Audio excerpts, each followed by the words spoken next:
કીધું છે કે જો 1/7 બરાબર 0.142857 બધા પર 12 હોય એમ હોય તો 2/7 3/7 4/7 5/7 ભાગાકાર વગર એની કિંમતો શોધો। હવે હું તમને બે કિંમતો શોધતા શીખવી દઉં, બાકીની તો મને ભરોસો છે કે તમે કરી જ નાખશો। ચાલો કઈ રીતે તમે આને જુઓ તો કે 1/7 બરાબર 0.142857 અને આ બધા પર જો 12 હોય તો હવે આપણે વિચારવાનું કે 2/7 તમે જો છેદ છેદ તો સેમ જ છે, ખાલી ઉપર અંશ જ બદલાય છે 2। તો આપણે એક કામ કરીએ કે આ 1/7 છે એને એવી કઈ સંખ્યા વડે ગુણવું કે જેથી એ 2/7 થઈ જાય અને એ જ સંખ્યા વડે આપણે 0.142857 ની ઉપર 12 છે એને પણ ગુણવું પડે। તો પછી સાહેબ એવું છે કે 1/7 ને જો હું આમ 2 વડે ગુણી નાખું તો 2 એકા 2 અને 7 ના 7 આના છેદમાં પણ 1 હોય એટલે 7 એકા 7 ને 2 એકા 2 જવાબ 2/7 આવી શકે।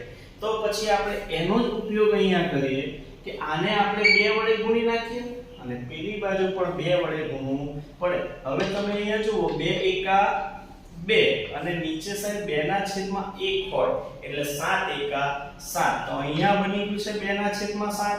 હવે પેલાને આપણે આમ કરીને ગુણી નાખીએ 142,857 into 2 તો જો કઈ રીતે હિસાબ થાય છે 7 દુ 14 નો 4 વધી 1 5 દુ 10 ને 11 નો 1 વધી 1 8 દુ 16 ને 17 નો 7 વધી 1 2 દુ 4 ને 5 4 દુ 8 2 એકા 2 અને 2 0 0 તો આપણી પાસે જવાબ મળે 0.285714 ને આ બધાની ઉપર 12।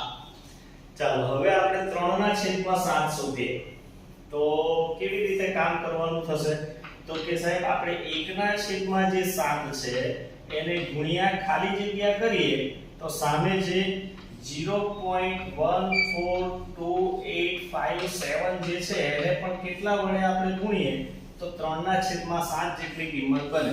આને આપણે હમણાં સાઈડ પર રાખીએ।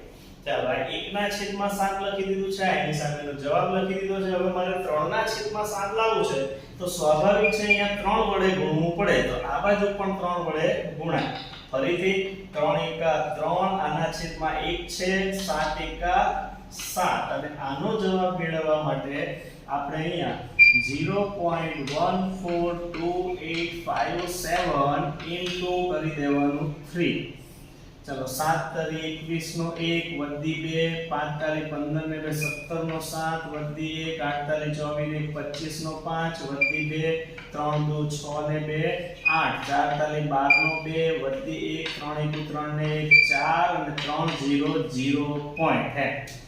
તો આપણી પાસે જવાબ મળે છે 0.42857